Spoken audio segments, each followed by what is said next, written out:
नेहमी नेहमी तोच तोच नाश्ता खाऊन कंटाळलेला असतो. काहीतरी नवीन करायचं असतं पण वेळ नसतो. अशा वेळेस इनो सोडाचा वापर न करता पौष्टिक असा हा नाश्ता तुम्ही नक्की करून बघा. व्हिडिओ भरपूर टिप्स सोबत तुमच्या सोबत शेअर केलेला आहे, त्यामुळे व्हिडिओ स्किप न करता संपूर्ण बघा. रेसिपीला सुरुवात करूया. बाउलमध्ये 1 वाटी बारीक रवा घेतलाय. तुम्ही जाडा रवा देखील घेऊ शकता. 1 पेला पाणी घेतलंय. पाणी जसे लागेल त्यानुसार घालून घ्यायचे. मला पाणी थोडं कमी वाटतंय, त्यामुळे आणखी अर्धा पेला पाणी मी घालून घेते. म्हणजे 1 वाटी रव्यासाठी 1.5 पेला पाणी मी वापरलंय. रवा व्यवस्थित भिजेल इतपत पाणी घालून घ्यायचे आणि त्याच्या अजिबात गुठळ्या होऊ द्यायच्या नाहीयेत. मिक्स करून झाला की रवा झाकून 5 ते 6 मिनिटासाठी बाजूला ठेवून घ्यायचे. तोपर्यंत पुढची तयारी करून घेऊया. एक बाउल ताजे मटार घेतले. तुम्ही फ्रोझन मटार देखील घेऊ शकता. मटार मिक्सरच्या भांड्यात घालून घ्यायचे. अर्धा इंच आलं, 4 ते 5 हिरवी मिरची घालून घ्यायची. या रेसिपीमध्ये आपल्याला अजिबात लसूणचा वापर करायचा नाहीये. मटार मिक्सरला फिरवताना अजिबात पाण्याचा वापर करायचा नाहीये. मिक्सर चालू बंद करूनच मटार मिक्सरला दरदरीत फिरवून घ्यायचे. 5 ते 6 मिनिटं झाले, रवा भिजलाय. त्यामध्ये पाव कप बारीक चिरलेला कोबी घालून घ्यायचाय.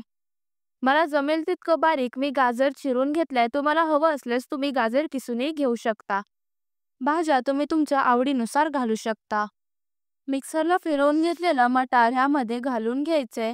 तुमच्याकडे जर मटार नसेल तर तुम्ही तो पूर्णपणे स्किप देखील करू शकता.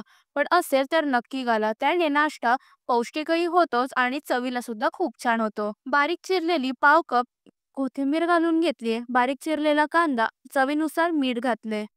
रेसिपीची चव आणखी वाढवावी त्यासाठी एक छोटासा तडका दिलाय. 1 चमचा तेल गरम करून घेतले. त्यामध्ये 1 चमचा जिरं आणि कढीपत्त्याची पानं हाताने सोडून घालून घेतलीये. तडका बॅटरमध्ये घालून मिक्स करून घ्यायचंय.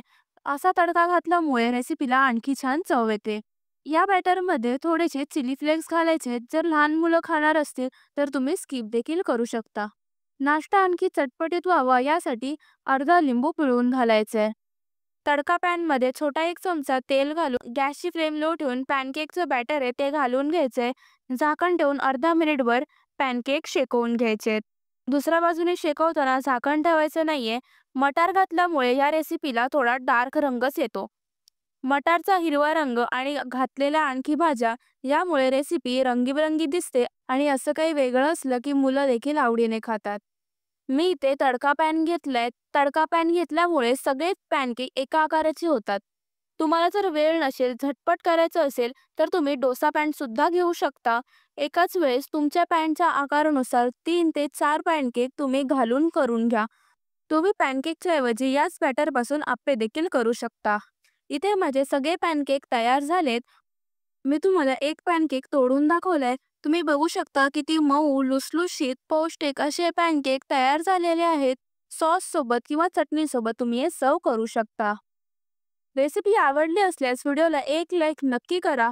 अशाच नवनवीन झटपट तयार होणाऱ्या पौष्टिक रेसिपीचे व्हिडिओ पाहण्यासाठी चॅनलला अजून सबस्क्राईब केलं नसेल तर चॅनलला सबस्क्राईब करा आणि बेल आयकॉन देखील नक्की दाबा.